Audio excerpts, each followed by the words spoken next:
dokter saraf yang bertugas di SMS Saraf RSUD UIN Banjarmasin.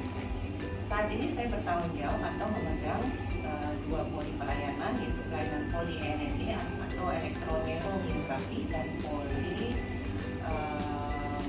ECD atau transcranial Doppler.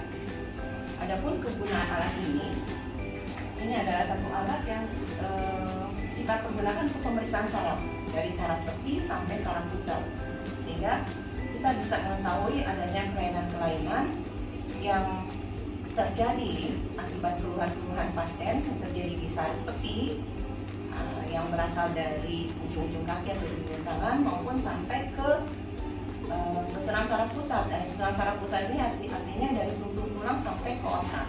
Jadi alat ini bisa kita periksa fungsi dari saraf mata, fungsi dari saraf pendengaran, saraf keseimbangan, kemudian fungsi otonomnya juga bisa. Proses pemeriksaan dengan alat ini bervariasi ya, untuk durasi pemeriksaannya atau lama pemeriksaannya.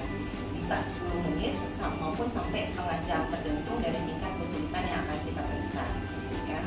Jadi tidak memakan waktu berjam-jam, pemeriksaan yang cepat, lumayan cepat, non invasif atau tidak melakukan tidak ada prosedur yang menyebabkan nyeri pada pasien, dan hasilnya cepat dan akurat.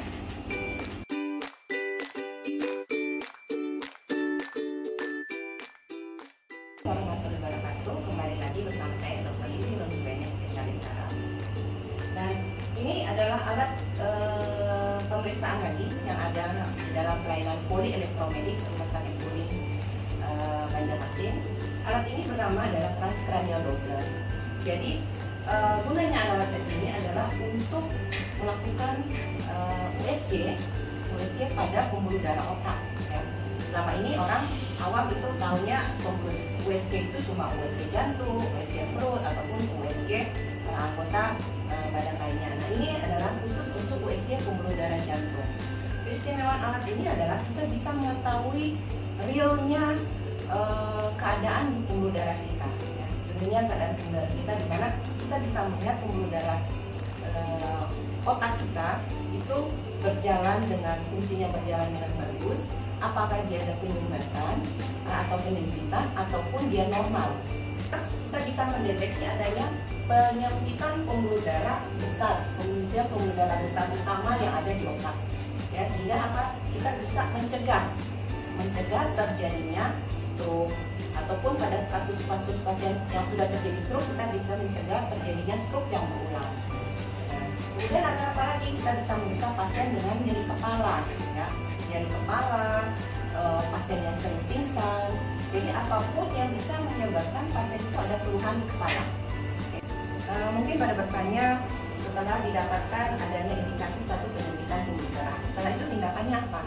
Selain tindakan evaluasi selama 6 bulan dengan obat-obatan, bisa kita langsung melakukan tindakan yang namanya DSA cerebral. DSA cerebral adalah tindakan kateterisasi pembuluh darah otak. Prosedur ini mirip dengan prosedur kateterisasi jantung yang nanti akan dilakukan oleh seorang dokter neurologi intervensi.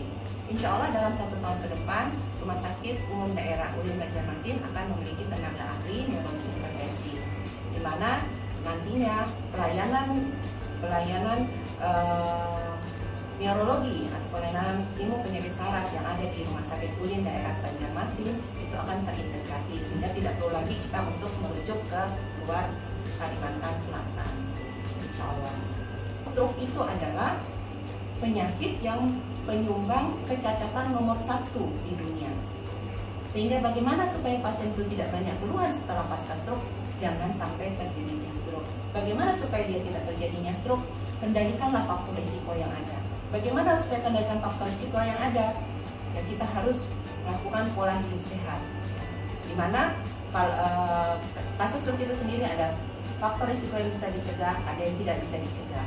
Yang tidak bisa dicegah adalah faktor usia. Kita tidak bisa menghindari dari penyakit-penyakit yang mendekat kita pada usia lanjut. Tapi kita bisa mencegah dengan faktor gaya makanan, tidak merokok, mengurangi makanan berlemak, dan berolahraga teratur.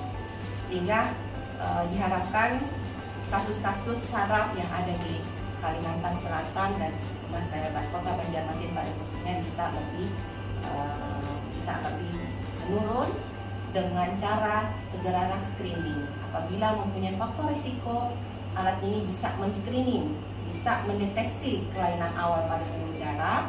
Kemudian alat elektroneurobiografis juga bisa mendeteksi adanya kelainan-kelainan saraf tepi yang bisa mengganggu kualitas hidup para pasien. Itu pesan saya, semoga informasi ini bisa berguna dan bisa diterima oleh masyarakat luas. Assalamualaikum warahmatullahi wabarakatuh.